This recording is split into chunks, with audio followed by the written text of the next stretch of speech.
The day started peacefully, packing up at the Elliott Falls campsite. By the end of the day, two of us would have had a day they would never forget.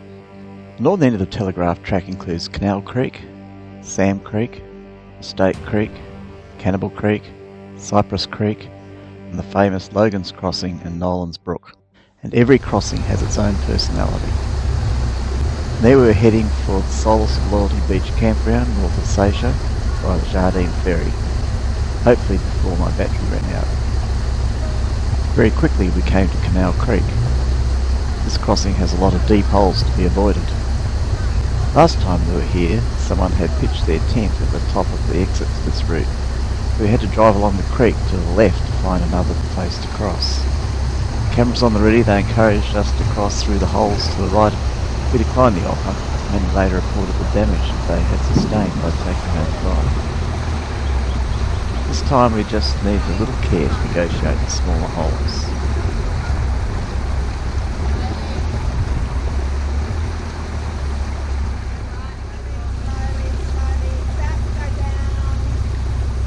Many people say this is a better place to camp than Elliott Falls, with a lovely clear stream to swim in. This year there had been a bit of late rain, so the ground still had plenty of wet clay, which wouldn't have been too pleasant to camp on. It's always useful to have some guidance to avoid the holes.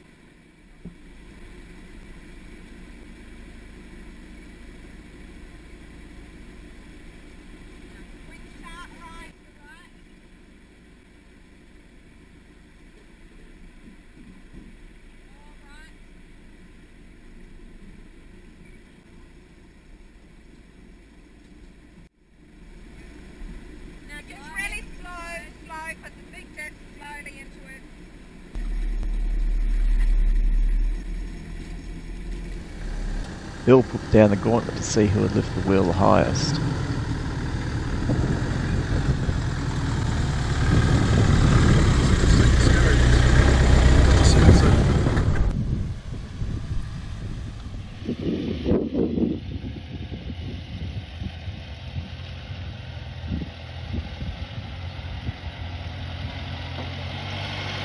Shane quickly took that trophy.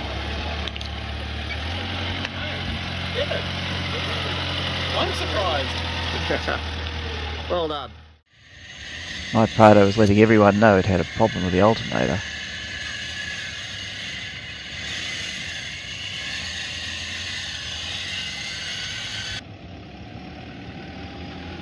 Prado's had no chance at the wheel lifting competition.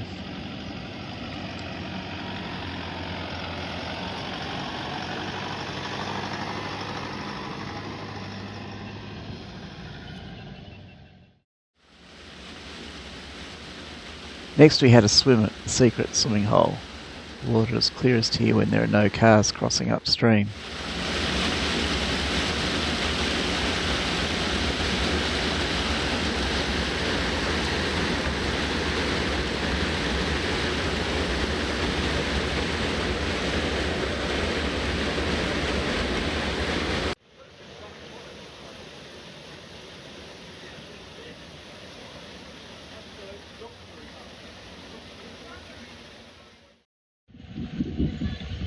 Time was running out, so on to cross Sam Creek.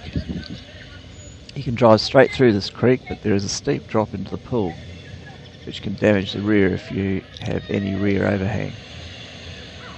I took the less dangerous route.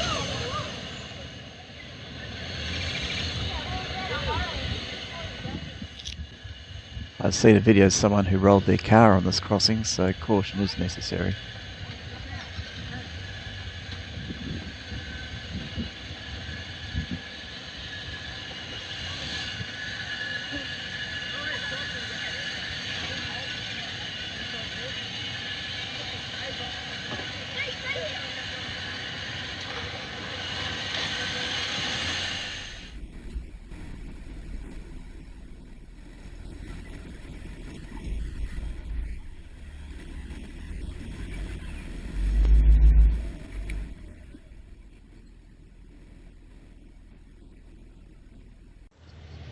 Three of us took another route.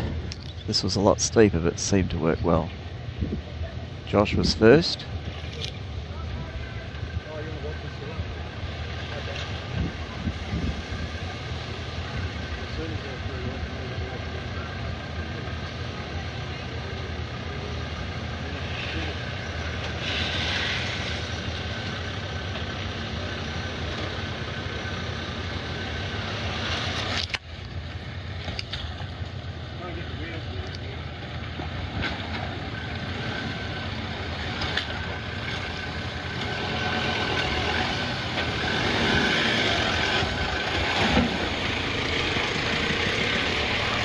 was waiting.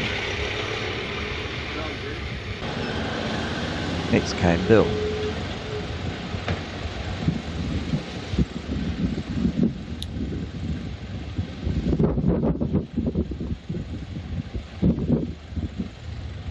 As they say, it always looks steeper in the flesh than on video.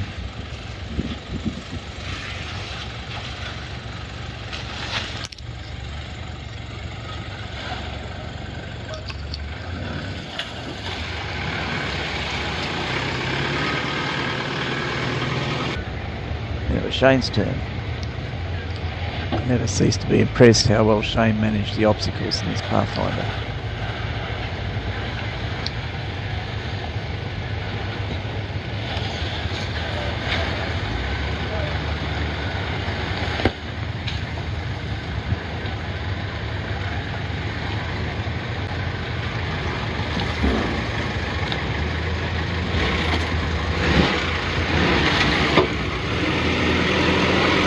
Well done!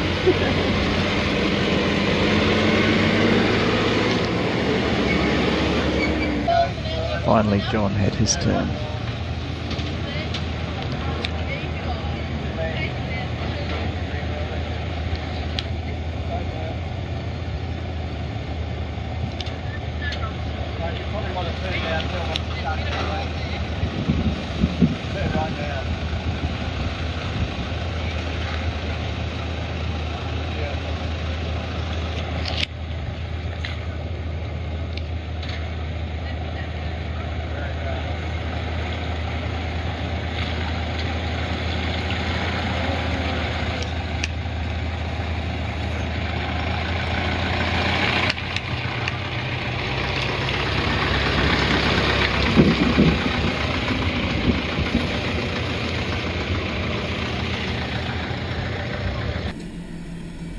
So on we went.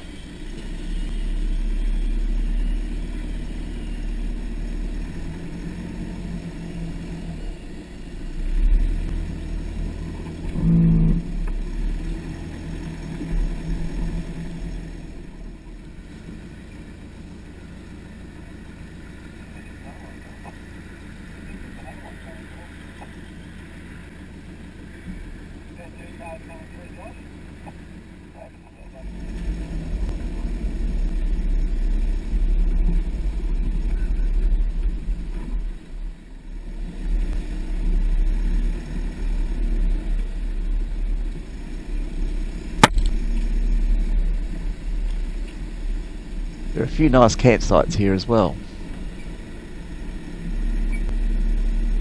Next was Mistake Creek. Just take it steady, Bill. It's pretty deep. Like it's sort of top of your wheel deep. And you'll see a rock there on your right hand side. Just avoid that and just keep coming around. Roger. I'm not sure what the history is for this name, but it is intriguing. I'll keep moving up the hill.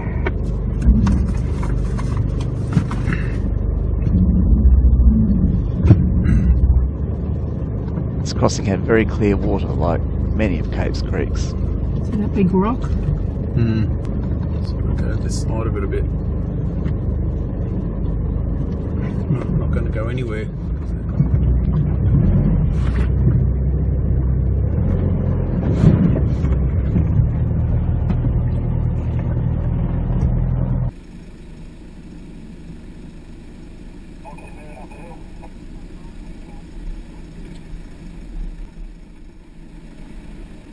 It's a bit of a canyon entering this crossing.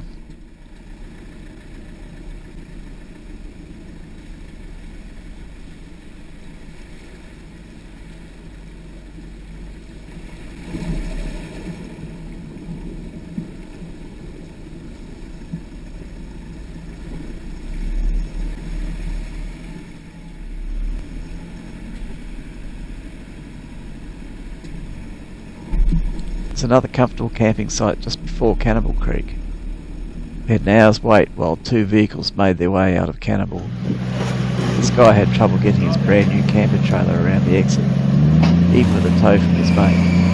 The trailer kept dragging on the bank. think it did a bit of damage to the trailer in the end. Wow. Before him was a car that sadly You need to dragged the turn roof left so on you the bring the trunk of a trailer tree out. to the right. This unzipped the roof and the body on the opposite side to the tree. I suspect it was an expensive repair. Sadly, we didn't get a picture of that. Cannibal Creek has a fairly steep entrance into a clear stream with a sharp turn to the exit.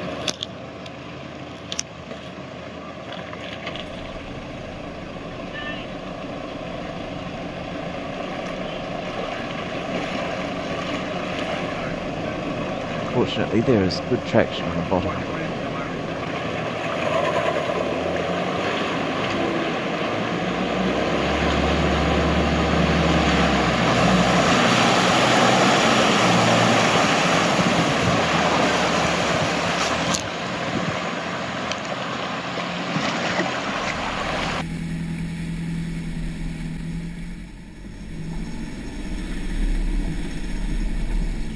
This exit is quite rutted, which is why the first car slipped off its roof against the tree on the right. We'd done a bit of track work to stop that happening again.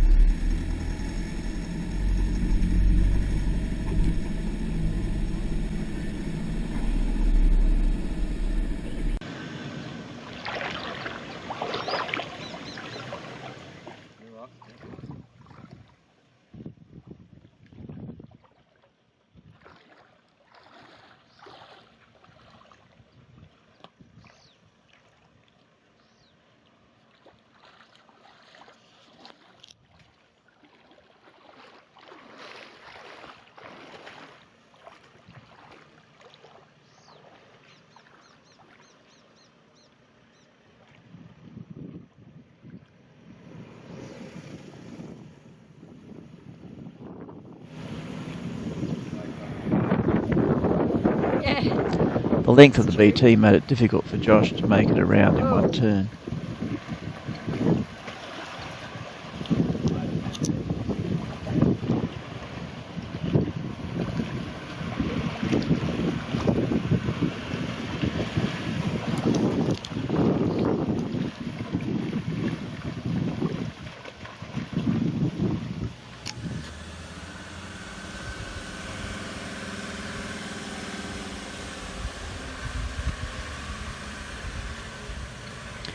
You can see from the wheel lift how rutted this exit was. The BT seems to have good articulation.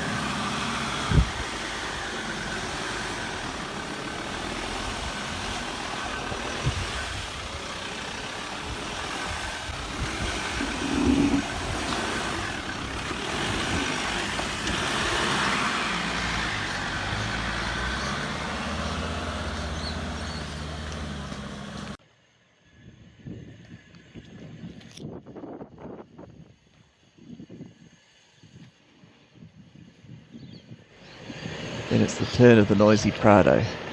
It's probably too late for the Cabra at this point. The alternator was already gone.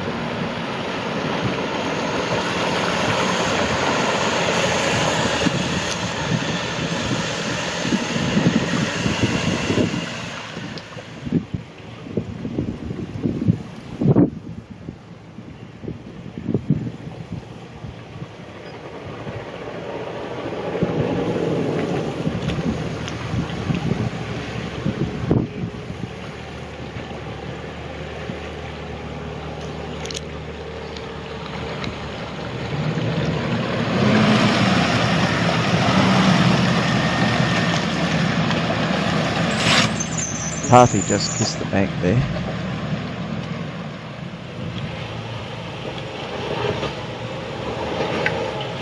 Yay!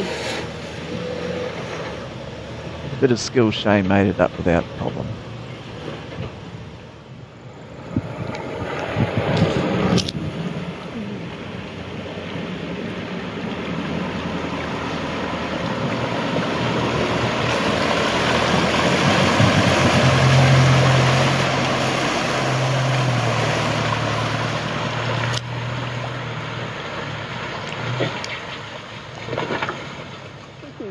It doesn't it? Yeah. The more cars go up, the more water they take up. Yeah, Make it slippery and slippery. yeah.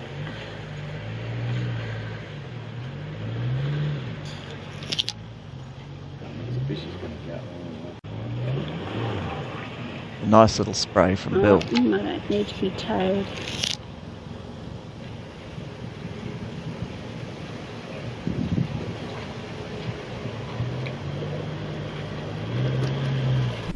Next up is Cypress Creek. This is as bad as I've seen this crossing, in life or on video. Logs are sparse and loose.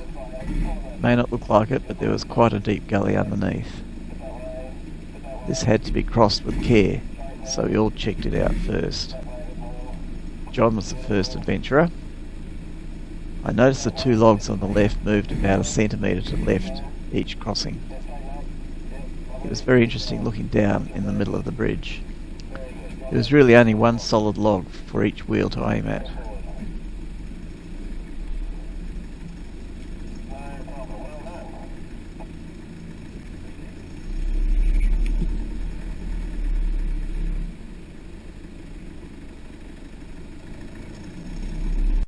My turn was next.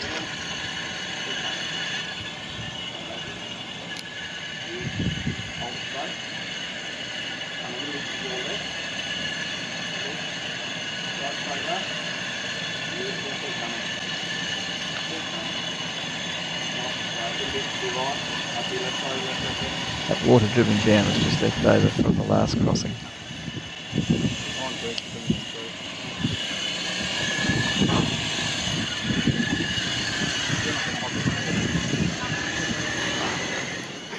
Josh was probably the heaviest of the cars to cross. Just an added reason to exercise the gluteus maximus. Yeah, I'll stand here and give you good vibes from me.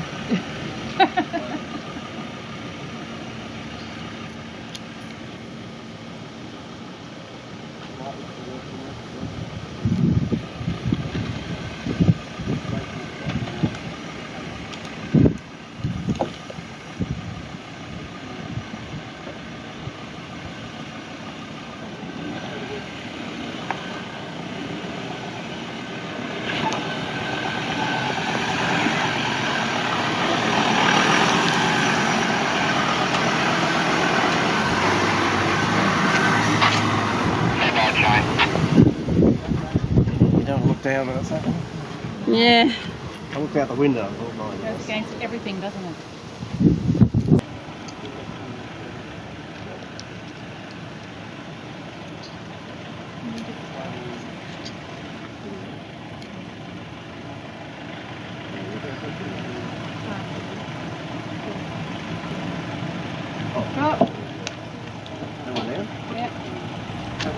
Pathfinder took it in its stride, no dramas at all.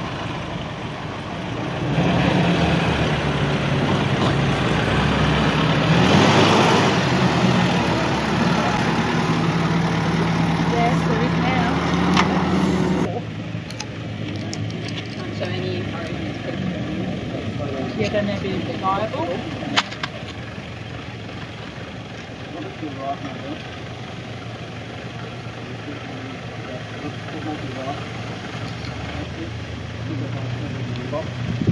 Stop.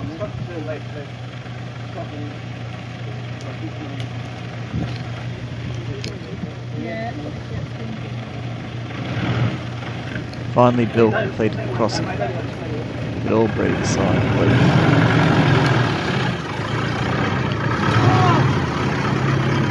It's a relief. Next guys had a trailer to take across, which would have been interesting. Now there are only two crossings left, Logan Creek and Nolans Brook. Both will be challenging. Logans was first. I walked the longer route to the left, which usually is a safer one. Recent rain and reported crocs in the water, I decided to get out and use the route everyone else was using. Josh was the heavier vehicle and was first across.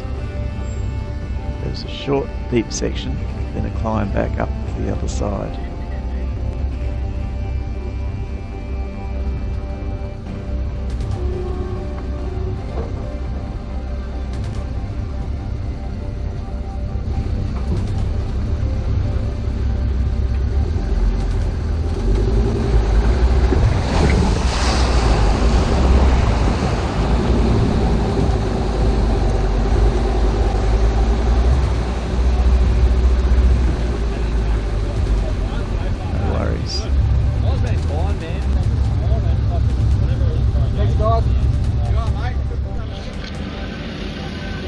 I crossed next. Running on battery power, I had to shut down my cameras so there's no footage. John followed.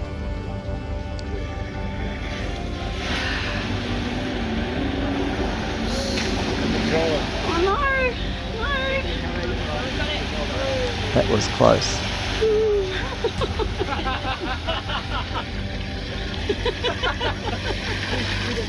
Oh man! This is deeper than ours. It seemed to Next go up, Bill.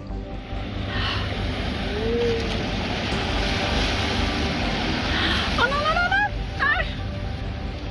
Went a little too far right and got hung up on the ridge. It's a bit off-putting getting the strap Oh, off in dear. an emergency. Everything seemed to catch. Josh was on the ready. Oh man!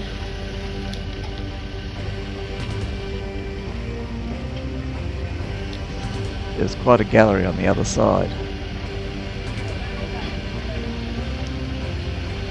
Oh, I just wonder how much water's going in.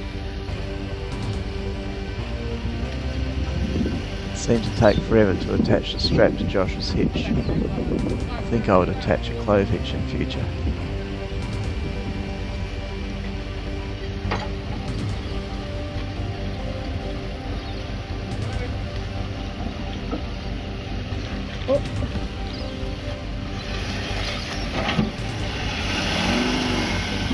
Greg, you're standing.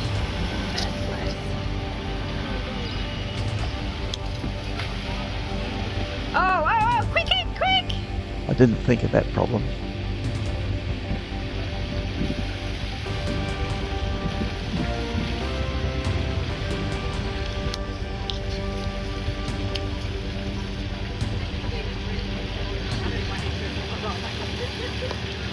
Oh.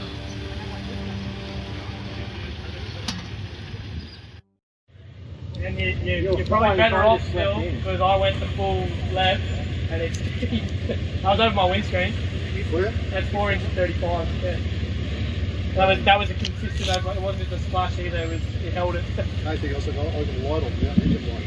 Yeah. Oh really? Probably wet maps and stuff. Yeah. Yeah. Airflow sensor on the air right now. Use brake cleaner. Yeah, brake cleaner on that sensor. Could the Pathfinder make it?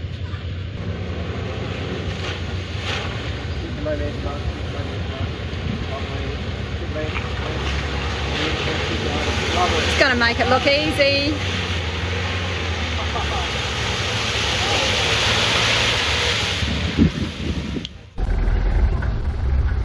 Next was Nolans, with a reputation of the most difficult crossing on the Telegraph Track.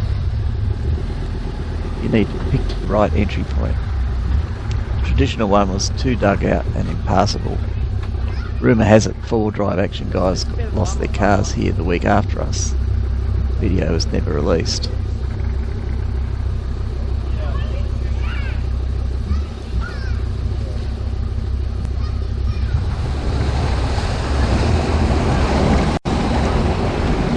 Josh made this one with ease.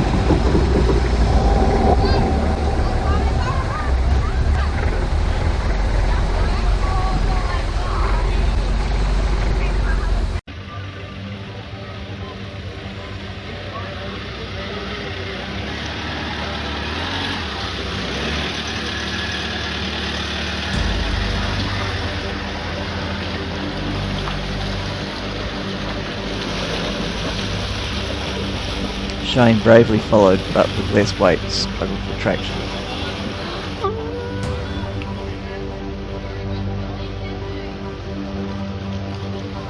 Josh was quick to get the strap out.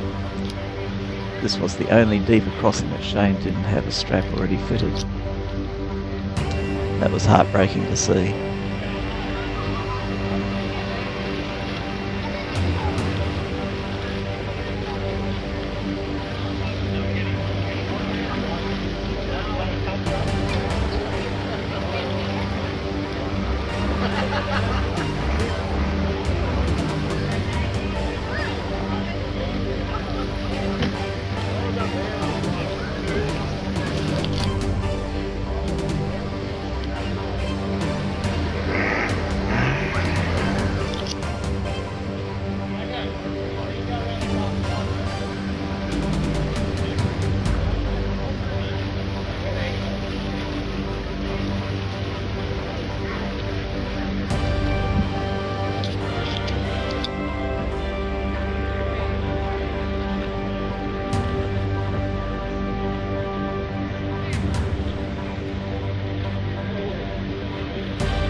Pathfinder was able to carry on, albeit with wet carpets. Oh, good. We've got 3 minutes, I reckon.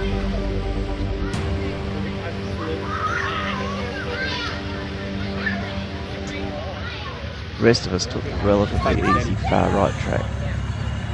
This is just to prove that I made it across. Just go up slow, he doesn't have to punch on it. And then saying just after it drops, take a steady coming out. Right there, beautiful name. Now get it.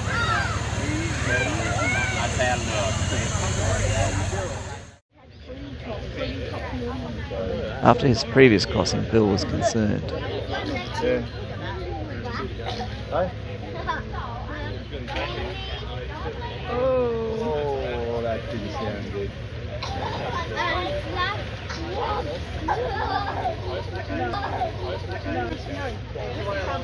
See the thing hanging down to the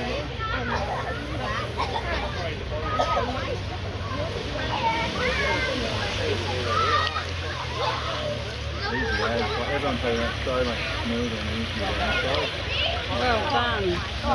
It's great to see the relief on his face. I appreciate what Now, an important tip, make sure your tarp looks right before you cross.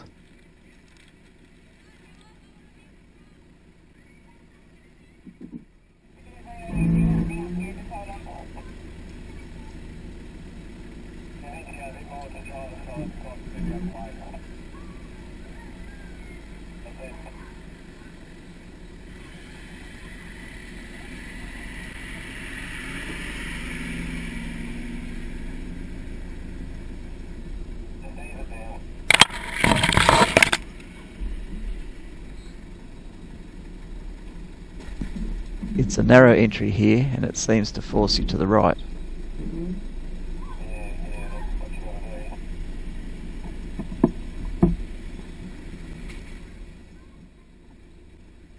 With that tarp in place, the Prado crossed with ease.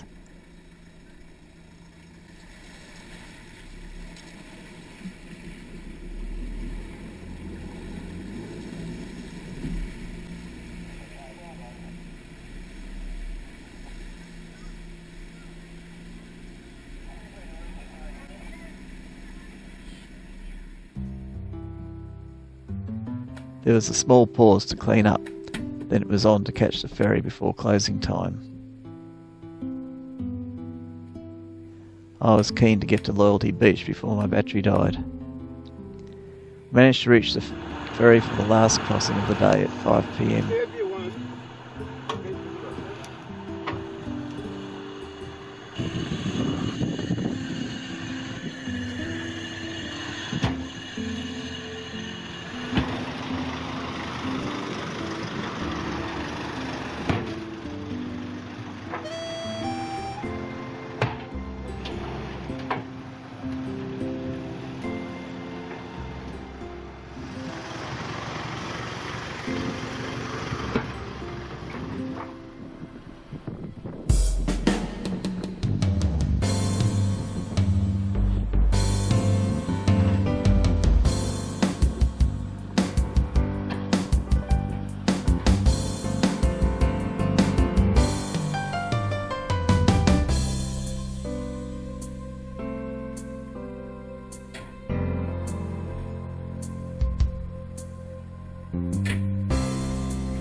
Not a cheap crossing, I'll fare covers both directions 5 cars at a time means it should be pretty profitable.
I left the group determined to get to Loyalty Beach without delay.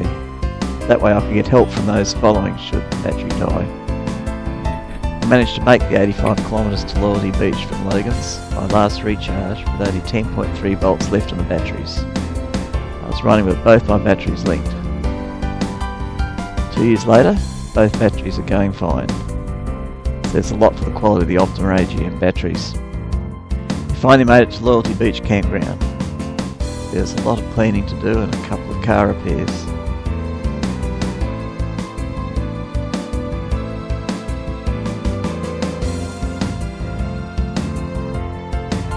Next video we check out the Northern Peninsula Cultural Festival at Barnaga.